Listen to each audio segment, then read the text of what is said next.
Hello, everybody, and welcome to One Player, the Hallowstream Special Part 2. We are playing some Sherlock Holmes Consulting Detective, and first thing I need to say is I've tried to fix some of the audio issues from yesterday. I listened back, or I watched the recording back from yesterday's recording, and it seemed like there was a bit of a whistle going on. Now, I wasn't sure if that was happening in the live stream or just happened in the recording, like YouTube messed it up, or like YouTube's encrypting. Or encoding or whatever it's called, but let me know in the chat if you could do me a favor and just let me know if that's happening again. Like if the audio is terrible, or you can't hear me. But if the audio is terrible, then please just hit me up and let me know, because I want to make sure that your ears aren't being terrorized by my microphone more than they are by my terrible accents. So I thought, obviously we're just going to pick up where we left off. So if you are just joining us and you are brand new to the Hallowstream, we are about halfway through this first case. So Mary Ann Nichols has been found, unfortunately murdered, strangled, throat slit, eviscerated. Oh yeah, is this the part where I'm supposed to say that you shouldn't be watching this if you're under 18? Yeah, I think it is. This isn't for children. It's Jack the Ripper. It's pretty gruesome. And it's supposedly, or at least the creators say in the book, that it is as historically accurate as possible. So, yeah, she had her guts ripped out, which was pretty gross, but not a lot of blood, strangely. That was one of the clues that first kind of led us on to the fact that maybe she wasn't actually killed where she was found. Now we're able to get a timeline of her final evening on this mortal plane. So she was at the Frying Pan, the local watering hole down here on number 17. She crossed the street over to Thrall Street Flop House. Unfortunately, they would not allow her to sleep the night because she didn't have any money. So from there, she walked on down to Whitechapel High Street, where she met a fellow flop house stayer by the name of Nellie. Yeah, Nellie, I think. Or maybe Polly. No, yeah, Nellie. It was Nellie. Yeah, Polly is Marianne, sorry. So she met Nellie on the corner of Whitechapel and Osborne, and at about 2:30 in the morning, and then she walked off, presumably up to her death somewhere around here. When she was found in Bucks Row, she was taken immediately to the morgue, to the doctor, and then to the morgue, and then she was transferred to, I believe, St. Bart's, or at least the report was transferred to St. Bart's.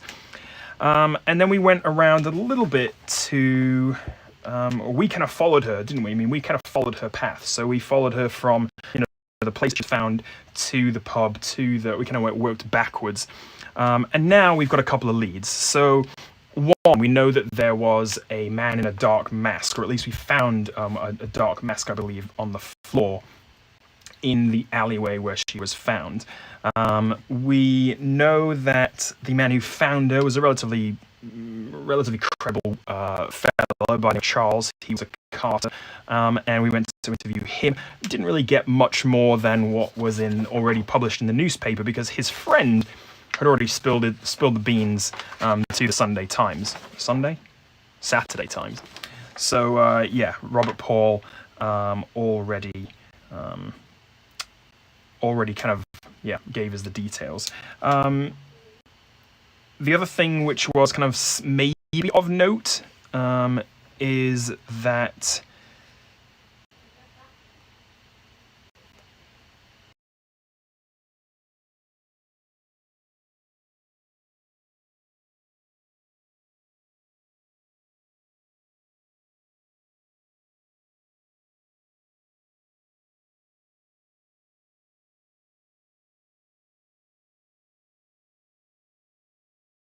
in terms of the bar patrons of the London area, but maybe not notable in terms of Polly Ann Nichols' murder, unfortunately.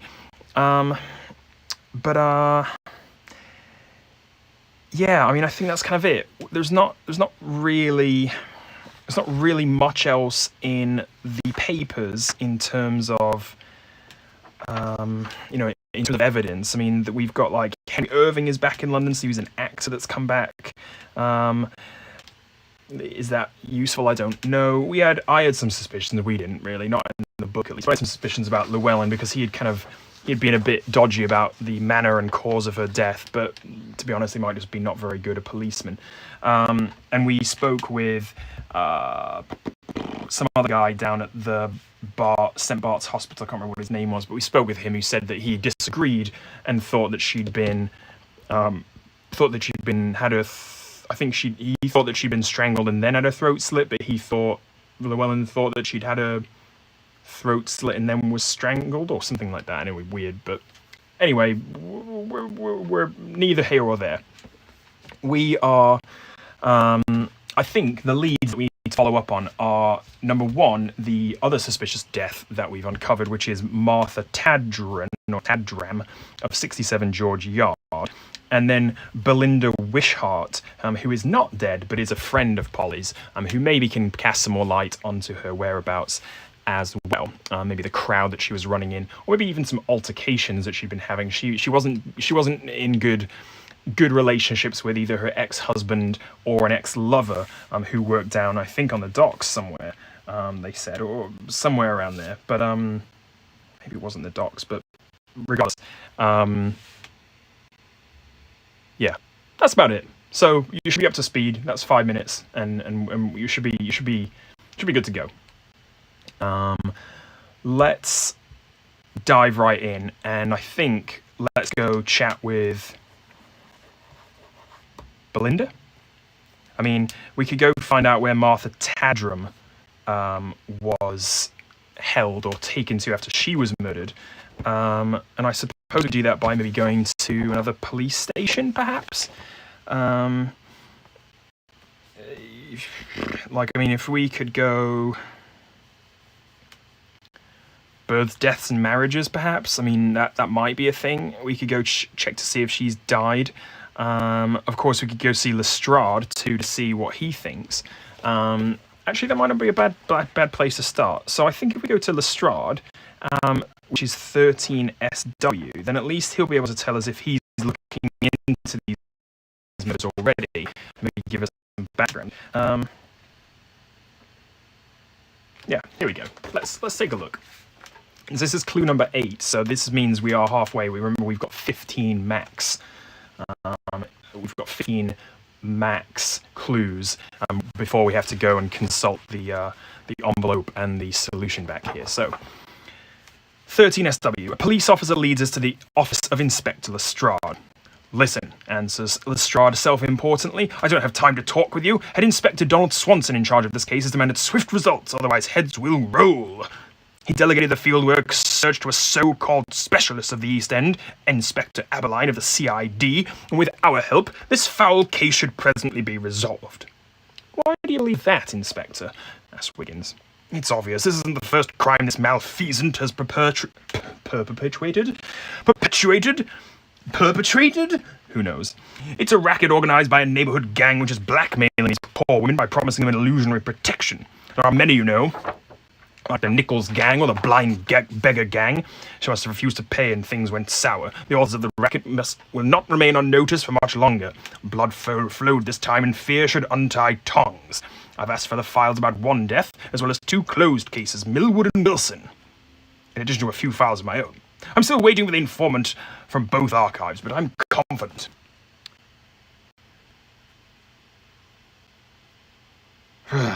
Nothing. I mean, basically, we've got more deaths, so Tadram is another one we didn't even know about, but Millwood and Wilson also dead, and basically this is pointing us towards Aberline, so we already did that. We probably shouldn't have come here.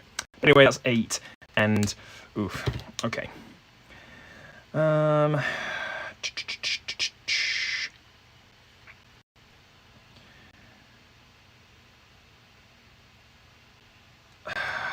What do we think? Can we go and find, maybe, information on this person's death?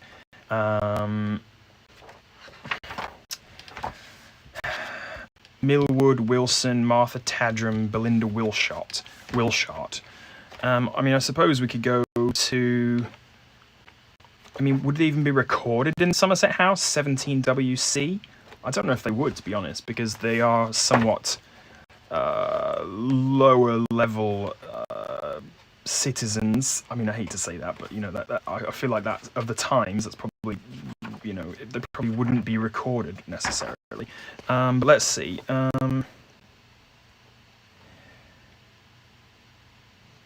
This is weird. It's in a whole different font, which is strange.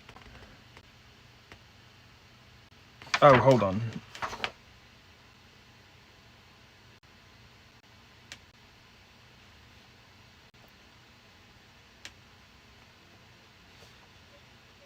Oh, I see.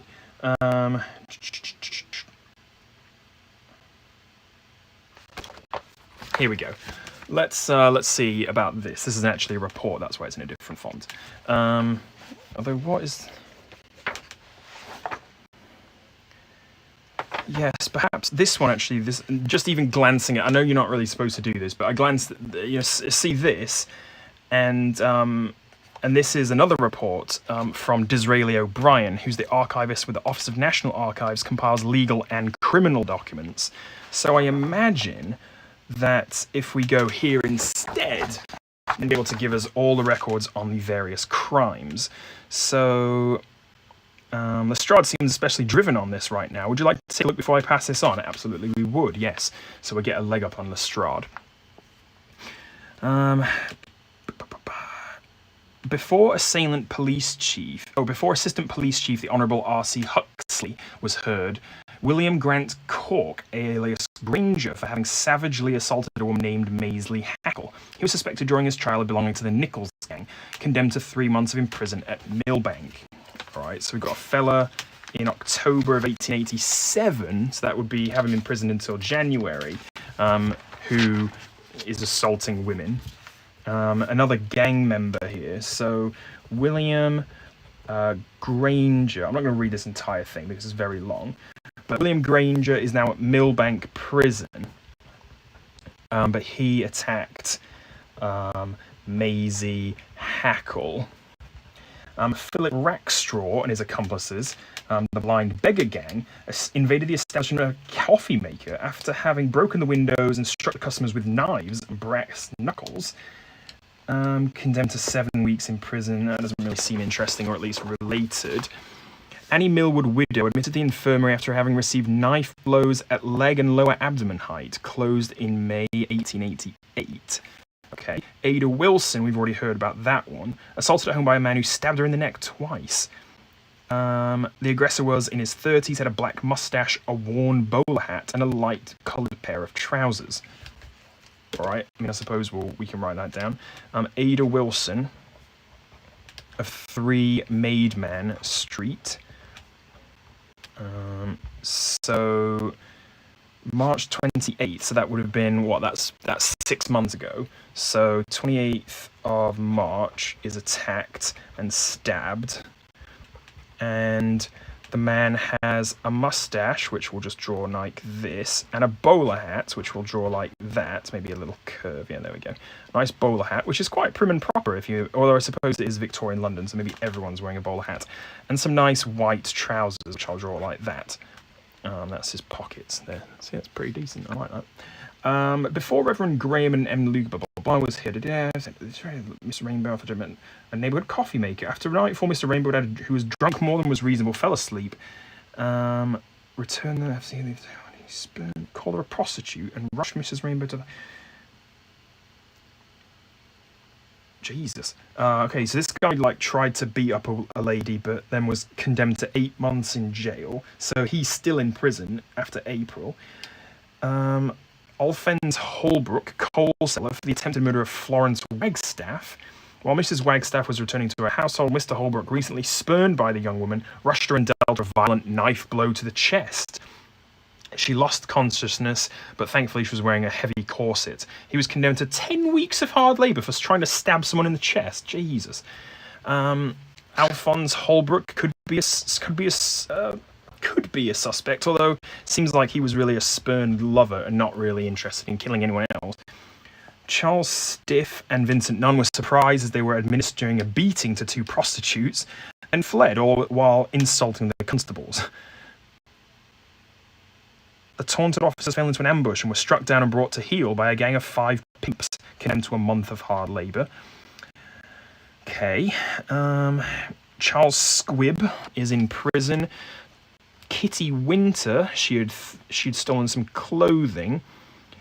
And Robert Scarber, a carter who'd come home, was called out by a public woman on Commercial Street. Furious, he came down from his seat and rushed the girl that he pelted with kicks. Condemned to 15 days in jail, so he is still in jail as well. So really, we've only got Ada Wilson to go on, William Granger to go on, but I think he's still in prison, isn't he? And then Alphonse Holbrook. Let's see. 3 months. Oh no, he's out. Okay, so he went to prison from October to February, 1888. So William Granger is a decent lead. Ada Wilson was also stabbed, and then Alphonse Holbrook stabbed someone in the chest, and is now June 17th. So that leads to July, or he would have just got out of prison. He would have just got out if he was subject. If it was on June 17th. 10 weeks would leave him to the end of June, and then 2 more months from that, so that's the end of July, end of August. And that night, he may have even got out that night and went to go stab someone else, which is certainly plausible, I suppose. Stabbed Wagstaff in the chest. So we've got kind of like maybe two suspects here, and a victim. Let's go find a victim, I suppose. Let's go talk to her. Ada Wilson of 3 Maidman Street. So let's go consult the old directory here. Ada Wilson of Maidman Street. Wilson. We've got a Wesleyan, Westminster, Whitaker, Wilson, Mrs. Wilson, I or 1E. All right, good. Perfect. Let's go. 1E. Ah.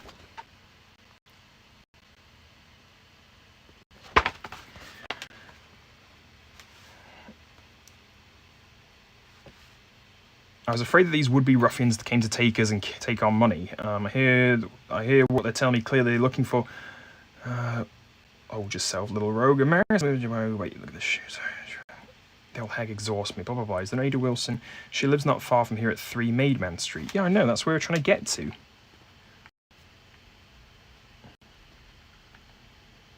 Ah, here we are. Where is Wilson? A sickly woman with chestnut hair. Oh, should I have maybe... Well, I don't know. I'm not going to count that as 2. I'm going to count that as 1, because that's not fair. So, I should actually draw another one, shouldn't I? So I've done 1, 2, 3, 4, 5, and then how many did I do? Is that 8? Yeah. So this will be 9. Oof, we're getting a bit low on leads as far as I'm concerned, but let's see. Mary Ada Wilson, a sickly woman with chestnut hair that looks like oakum, takes quite some time before opening her doors. Once assured to our attention, she allows us to enter a semi-underground kitchen cut off from natural light and ventilation. We question her about the assault she was a victim to on March 28th. I went to open the door as someone was knocking, she tells us in a trembled voice. It was a man I didn't know, with a tanned face and a light brown mustache. He was wearing a black coat, a light pair of trousers, and a worn hat. He forced his way into my room and demanded my money. I refused, so he called me a damned ape and pulled out a knife. I shouted, so that he stabbed me twice in the throat. I collapsed and he fled. Neighbours came out, but he managed to flee in the street. I was admitted to the hospital. My attacker was never arrested, and I haven't been able to sleep since. Here, this is a drawing I've kept. It was published in the Police News a few days after my assault, based on my testimony. Ada is obviously affected by looking at the drawing of her assailant with us and retreats into a silence. I mean, it doesn't really give us that much to go on, does it, to be honest? It's a black and white, grainy drawing of a man escaping from... Yeah.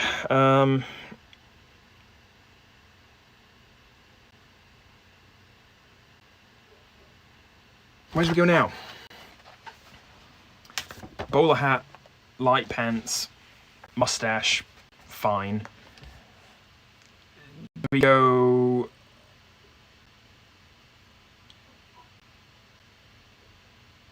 And of course, William Granger got out in February, so he could have been in March. He could have been attacking. Yeah. And Alphonse Holbrook. Sorry, when did he go to prison? Oh crap. He got out. He was in July to August, like 31st, basically, of '88. So he was worth looking into as well, I think. Should we go find William Granger? William Granger. Oops, sorry, I need to focus my camera back. There we go. William Granger, and we've only got a few more leads, so we better make this good. Granger. Do we have a Granger? No, we had another name, didn't he?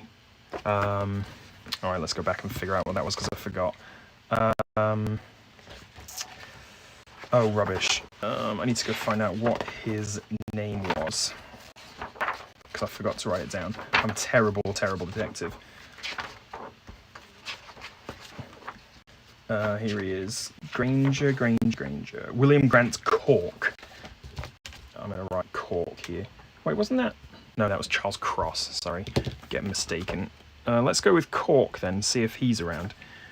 William Cook, Crabtree, Coroner, Corbett, Corrigan, Corson, Cosgrove. No Cork at all. All right, so we can't go find him. I suppose we could go to Millbank Prison and see if he knew anybody there, but... what about Alphonse Holbrook? Stabbed some lady in the chest. Very, very pleasant. Holborn, Holden. No Holbrook either. Well, bloody hell. I suppose we could go to Millbank Prison then. How do we get there? Prisons, Millbank, 23 Southwest. Is it worth it going to check on him, or should we go find... Who's the lady that we wanted to go find?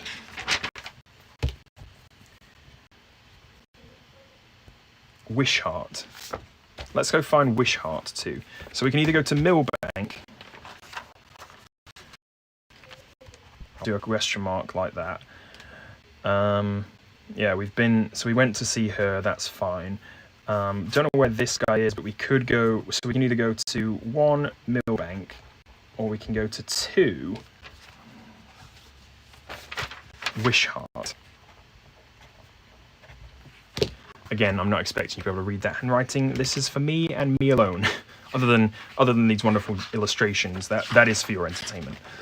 We've got a Wishart. Have we got a Wishart? W-I. We've got a White, a Whitney, a Wilson, Whimsy, Windbank, Windgate, Wishart, Belinda, 81E.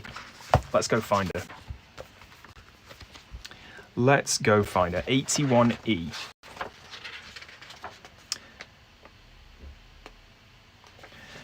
There we go. We walk along Whitechapel High Street looking for Belinda Wishart. We ask for information from Butcher, who's emptying a bag containing shreds of meat and bones into a box we naively believe to be a dustbin. Wait, what is it? Now I'm kind of curious. These are the leftovers for the ladies. That sounds... What? Who's that? I'm a bit... Okay. We enter a dark passage which is so narrow we have to walk single file. We find the residence of Belinda Wishart, a confined room barely larger than a corridor on the first floor of an old building. Placed on a stool, her baby sleeps in a large egg crate. Belinda Wishart is talkative. She tells of her sorry life, her mother dying in childbirth, her alcoholic father dying of cirrhosis, the barkeeper who exploited her dreams of performing on stage in New York, and the many disappointments in her love life, and then prostitution to survive. Tell us about your assault, asked Wiggins, who wants to get to the point. Should we go with a cockney lass? Yeah, he was a Portuguese sailor who reached strongly enough of alcohol to kill flies as they flew by. He had a black beard, tattoos, and sweated from everywhere like a toad. He wanted to fuck on the way. We went to St. Mary Street near the school. It was late and I deserted. I hiked up my dress and my petticoats. I leaned back against the wall of the school and asked him to hurry. He pulled down his pants and realised it amounted to nothing. He made me laugh. He looked funny holding his little bit in his left hand. He flew into a rage, pulled out a knife while screaming at me in Portuguese and leapt at me. I screamed, fought back, and we both ended up on the pavement. When he heard whistles, he let me go and tried to run, but the copper got him. If it hadn't been for that, he would have had my skin, the bastard. Do you remember the name of the constable? No. Could you describe your aggressor more precisely and give us his name?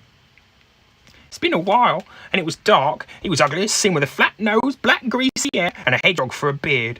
Until he turned violent, he was rather jovial, short and squat. He had a thick accent.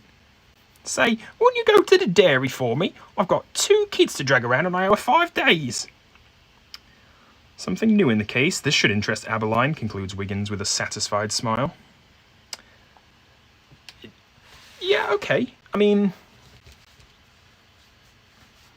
So, Manuel...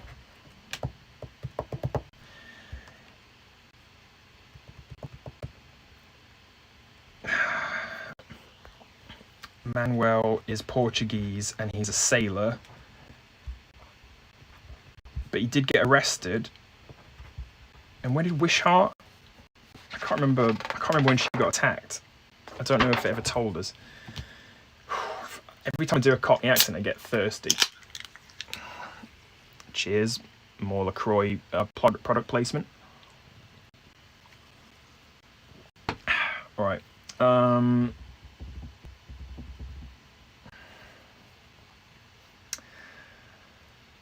Let's see. Do we go see Manuel? Well, I mean, I don't know how we'd find a Manuel in the entirety of London. I mean, we could certainly go to. There wasn't any more crimes that referenced the Manuel, was there? And there wasn't. So, I mean, I suppose we could go to Millbrook, but go to Millbrook and see if we can get some more information about either William Granger Cork, or we could go to Maisie Hackle, I think? Maisie Hackle? I mean, there's not that many leads that are leading us anywhere in particular, is there? I mean, there's kind of like, there's lots of information, but nothing really that helpful. Maisie Hackle at 29E, I mean, I guess. This is 10, so we've only got 5 left, so I mean, we better make this good. I always forget, the address is 29, yes, 29, 24, no, 29. Yes.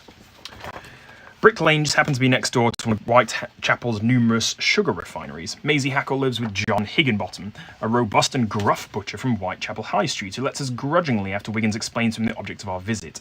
Wiggins explains that we'd like to hear her testimony about the attack. Oh, that really wasn't important. An altercation that turned sour, she tells us, she put on a coat. At the time, I was with Nancy, and she had the habit of jeering at the passerby we were with when we had too much to drink. I met a sailor who didn't take it well and started getting rough. Thankfully, other people in the crowd intervened, and a bobby who immediately arrested the man.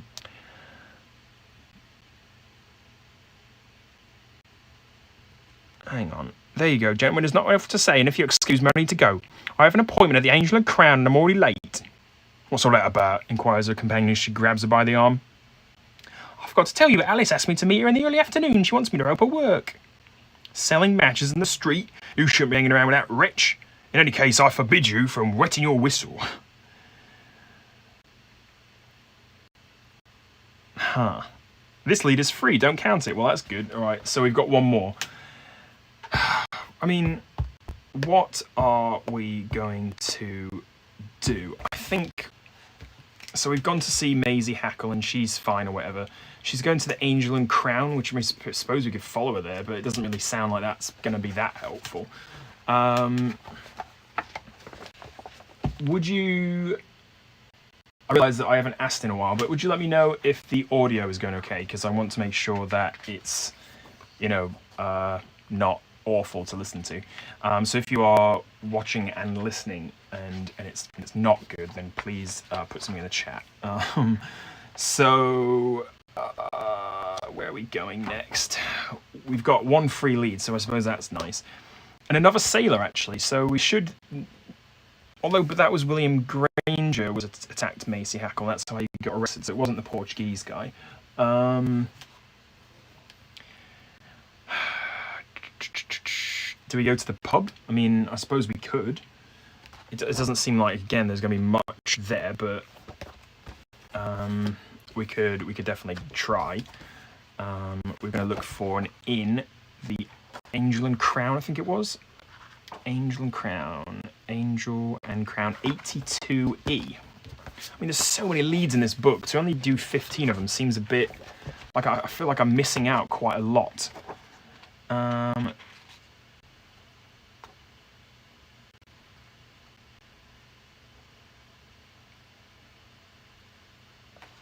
Here we go. The Angel and Crown is an old animated tavern with large banisters from which the old clients, located on the upper floor, all equipped with pewter mugs, can observe those remaining downstairs while talking and laughing loudly. We're looking for Maisie Hackle, but she's the one who finds us, so basically we followed her there. Over here, we'll be left alone. I can't remember the voice I gave her. Over here, we'll be left alone, she whispers as she pulls Wiggins by the arm in the direction of a dark corner under the banister. I see. Okay, so she did wink at us on the way out, and I suppose that's what she meant, like, come find me because I've got something else to tell you. So that was actually not a bad idea to go into the pub. I'm sorry, murmurs Wiggins. I should have used more tact. I hope we didn't put you in an embarrassing situation. No, it's okay. Could have been worse. John, my companion, knows nothing about my whole life, and I'd rather it remain that way. I'd like to leave all that behind. So, potentially an ex-prostitute here. Wiggins explains to the reason for our visit, and Maisie Hackle tells our story. At the time, I was in my keep and paying my rent by prostituting myself as I was all alone. Then I met John and tried to change my path, but at first I had trouble finding money each night to pay for a bed, till I found a job at the match factory. When I settled down with John, I realised I got pregnant. I wasn't even sure he was the father, so I wanted to abort. I knew a girl, Emma she was called, who had hers removed. She was older and said at the time it wasn't very proper to be pregnant at her age. I asked her for the address of the midwife she'd seen. I think that Emma and her man would get money when they brought her a patient, and the midwife didn't really get a say in if she wanted to report it to the police. I went to see her, and coming out, 3 young men stopped me, wanting to know where Freddie Broken Fingers and Emma were. I told her I had no clue. So their leader threw me to the ground and told me if I didn't talk, then he'd be the one aborting me. He told me he didn't like little songbirds like me, and that Freddie and Emma would pay for what they were doing. Then, encouraged by his friends, he hit me, then pulled out a billy club while telling me he'd better tell him when I was holed up. Jesus. So they beat her up with a billy club because I guess the gang was upset that they were aborting children? Is that?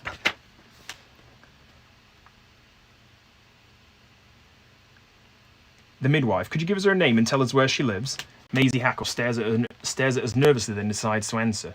She's French. She's called Martine LeJonc and lived in Hunt Street, but she went back to France. All right then.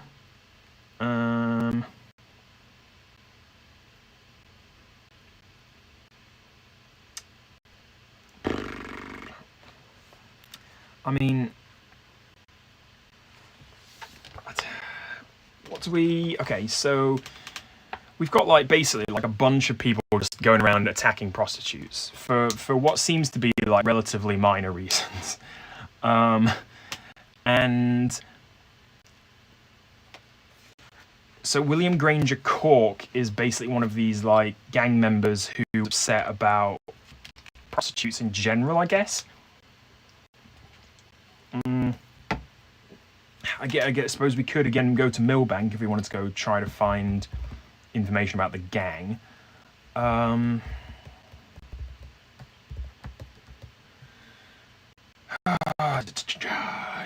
Millbank, I guess. I mean, let's go check it out. I mean, we've kind of, I feel like we're exhausting basically most of our leads at the moment. So let's see what we can do. Millbank, 23 Southwest. Have we got a 23 Southwest in here? South, EEC, WC. Oh, here it is. 20, what did I say? 23 Southwest, yes. We interrogate one of Granger's cellmates. That guy was a real bully behind his angel's face because of his hair. We nicknamed him the Rabbit. Without warning, he flipped out and attacked 2 other inmates who were a lot bigger than he was. You should have seen how he laid him out. The other 2 said that Granger didn't fight fair, but no one really mocked him after that. Granger still saw his sentence extended by a month, and he got a taste of the lash and of the dark cell. I mean, all right.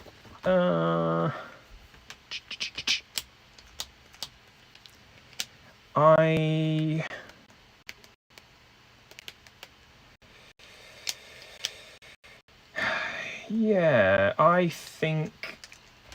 So we've done that as well. I think Granger looks pretty good for this. I mean, he's the leader of a gang, so he's got a bit of power. Although he's got an angel's face, so he's attractive and not ugly, which is... This guy was ugly. Granger is not ugly. We'll just write that down. He doesn't sound like he's got a mustache because angels aren't known for having mustaches. So Granger's got a mustache, or not a mustache, and not a bowler hat, and he looks kind of nice. Whereas this guy who stabbed Ada Wilson, was mustachioed, bowler hat, not Portuguese. Wishart was Portuguese sailor, very ugly and smelly. So, I mean...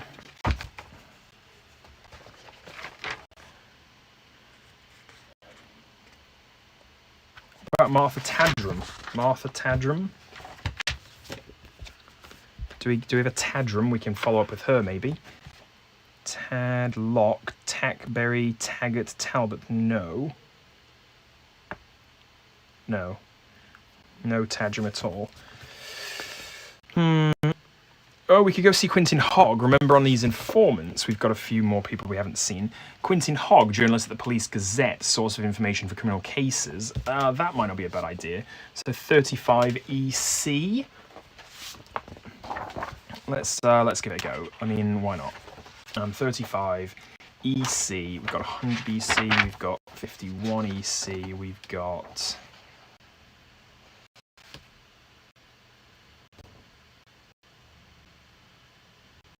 Uh, 35? Yeah. Don't tell me, my dear Wiggins, that Holmes is on the track of the Mary Polly Nichols murder. What an abominable story. We were discussing it last night with colleagues from the Pall Mall, I'm not even British anymore, Pall Mall Gazette and the Star, and we all agreed to admit we couldn't find a hint of motive other than the savagery of a sadistic brute. Me too, mate. This murder reminds me of Martha Tabrum's, found dead in the stair of the George Yard building. Yep, agreed. Another prostitute, Mary Ann Connolly, known by the nickname of Pearly Poll, said at the time she'd gone out with Martha Tabrum in the company of a corporal and a simple soldier. After many hours of discussions at the frying pan, Pearly Poll left with the corporal at 11:30, told, looking for a dark and isolated corner. Martha and the soldier left to go to the George Yard with a similar goal in mind. For the requirements of the investigation, Chief Inspector Donald Swanson had the various garrisons of the Tower of London parade in front of Mary O'Connell, who didn't recognise the soldiers in question. The press, oddly, didn't make much of it. Yeah, so we already talked to Pearly Poll, didn't we? Mary Ann Connolly we already knew about. We talked to her about Martha Tabrum, and a corporal and a simple soldier does not seem to match the description of any male suspect that we have talked about so far. We have a Portuguese sailor, a mustachioed, bowler-hatted man who looks a bit grubby, and this gang leader who definitely is not a soldier, nor a corporal. And so...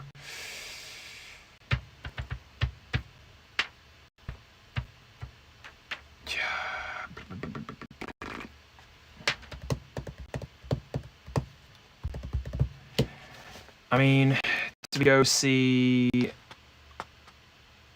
I think we already went to the hospital, didn't we? We already went to Bartholomew's. That was here, Meeks. I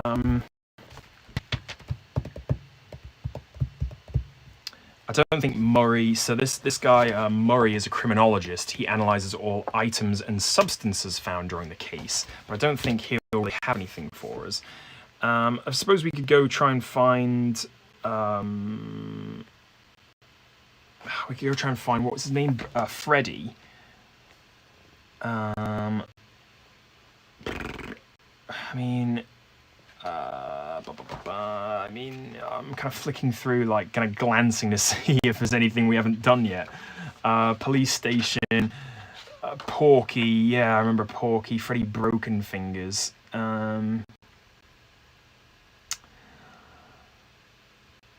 Let's see.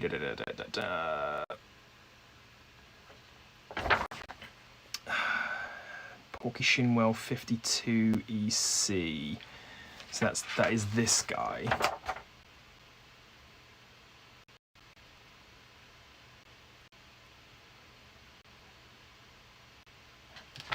Let's go talk to Porky, because I mean there's at least a piece here about him or with him. So he was very helpful in Goldfire's case, so maybe he's helpful here too. We're on 12. Got 3 more. Under the light of an oil lamp, Porky's enjoying a plate of brined mussels. God, that's awful. Upon our arrival, his rubicund face splits open with a wide smile. Like some of the words in this book are beautiful.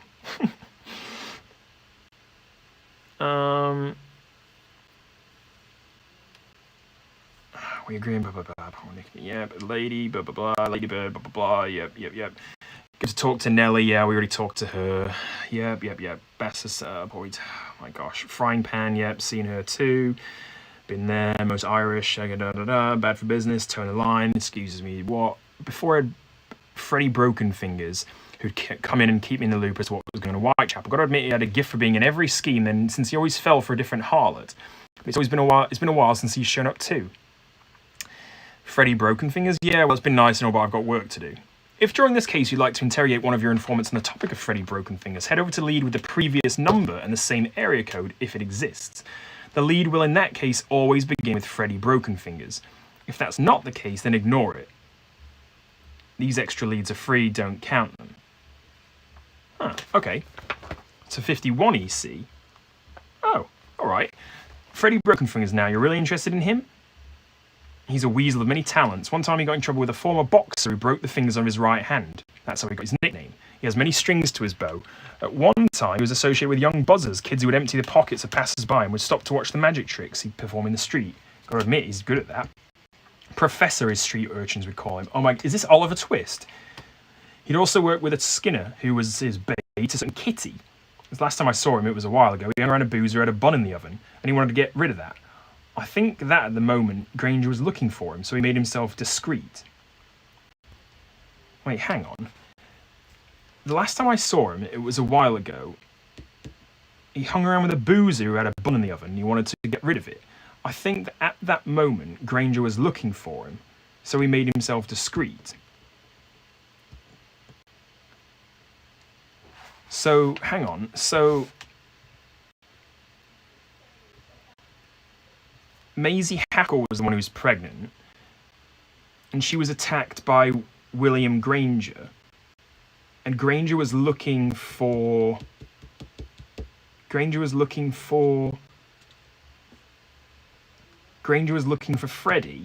and Freddie, oh my gosh, what is going on?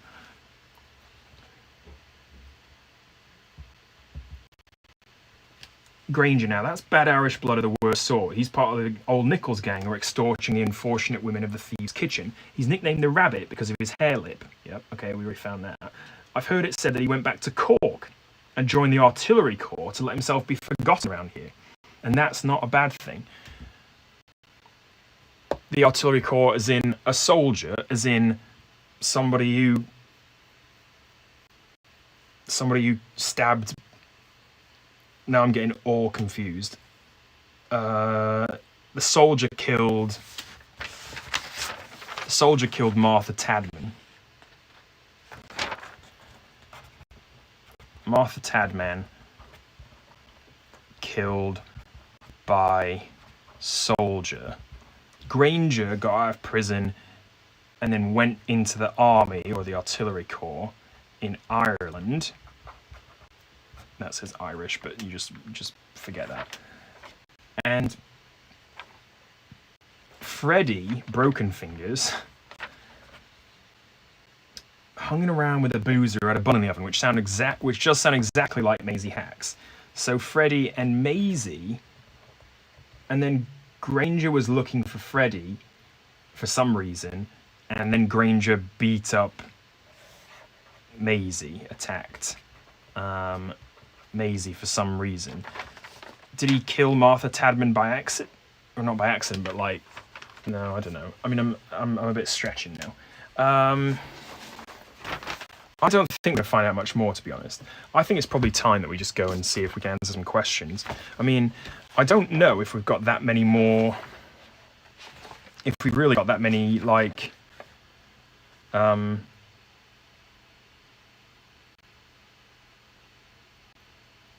Yeah, I don't think we've got many more, like, leads to follow anyway. We've done 13 now. I think we just go, you know.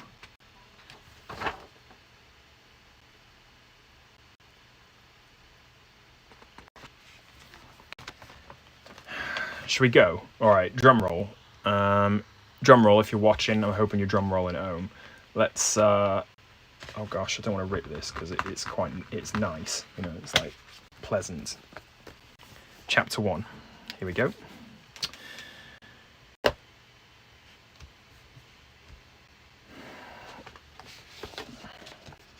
Questions.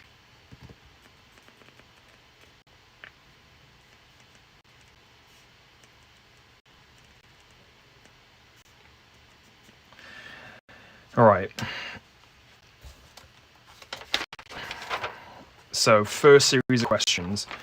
Why did no one in Bucks Row hear the crime?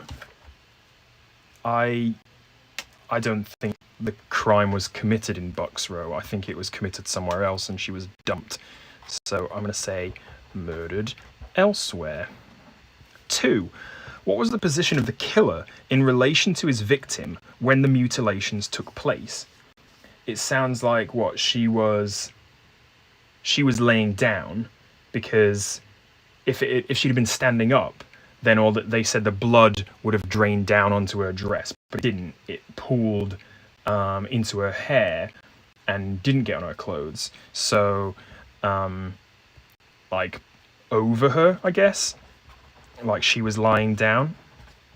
And it did say that the way that she'd been stabbed was like left to right. Was Mary Ann Nichols' killer left or right-handed according to the previous answer? I suppose, hang on, if he'd have done it like... I don't know if there's any evidence for this really, but like, or not I found, but if she was like lying down like this, and then, but he was this way, then maybe it would look like he was left-handed even if he was right-handed, because he's stabbing her like rather than like Halloween sound effects for you. I wonder if he was that way then. And certainly the other person that we found, the other murder victim, was killed by someone right-handed.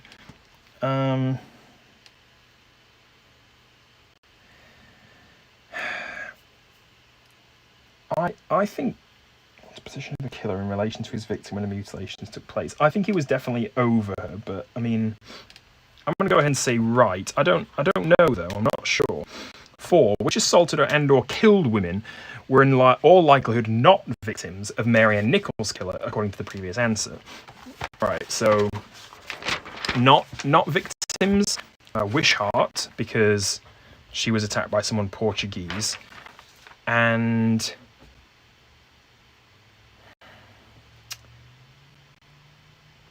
I don't think Ada was either.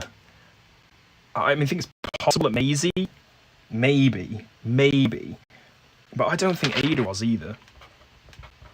It definitely sounds like Taddam was the one murdered by the soldier. Yeah, all right, that sounds good to me. Question 5. Among the other women, which victim shows the most similar profile? That's Taddam, right? Taddam or Tadman or something like that. And then second series, who had a reason to harm Freddie Brokenfingers? That's Granger. Why? Because he had impregnated one of the ladies. He'd got someone pregnant. He'd got Maisie pregnant. Although Maisie didn't mention that she knew Granger at all, did she? I don't know. Let's see. Should we...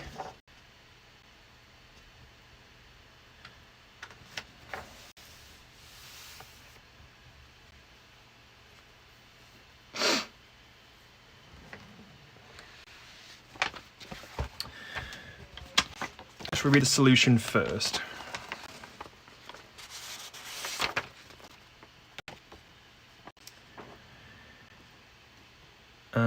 Mary Ann Nichols' killer strangled his victim before slitting her throat, or because of the sound of a nearby train. Both answers are acceptable. Oh darn. Mary Ann Nichols was lying on her back with her left side against the door. The assassin had to be beside her. I would say I'm going to give myself 20 points for that. Right-handed, yes. Belinda Wishart, Emma Smith, don't even know any other woman named, will cost you 15 points. Oh no.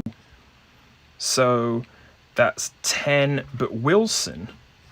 So wait, how was Wilson part of it then? Hang on a second. Oh, okay, yeah, fair enough. Maybe. All right, fine. Cost you 15 points, so that's minus 15. We're not doing very well, are we? Plus 10, plus 20, 0. Tadam, yes, or Tabram. I keep getting her name wrong. 20. William Granger, yes. 20. Emma Smith and her protector, Freddie, were blackmailing Martine LeJonc. Oh yeah, we already found that out. That's where I got a bit like off track there, I feel like. We did find that out though, because she told us about it. Or what's her face? Told us about it. So I do not get 20 points for that. So 80 points is considered to be a success. I don't think we got that. We got 60, 70, 55 points. Oof, not a good score. But, I mean, we were nearly there. Kind of, not really, though.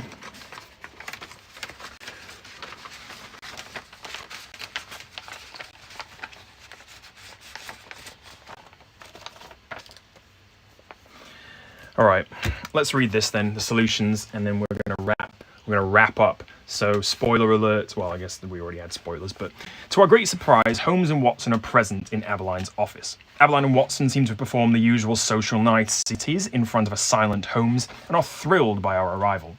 We therefore relay all of the information collected during the day, and Holmes for once doesn't interrupt us. The Whitechapel murder is singular at more than one level, begins Holmes in our tale. It's a murder of a nameless level of barbarism, sure. The neighborhood is not the safest, but attacking a prostitute and inflicting such mutilations on her really doesn't make any sense for a gang of the area.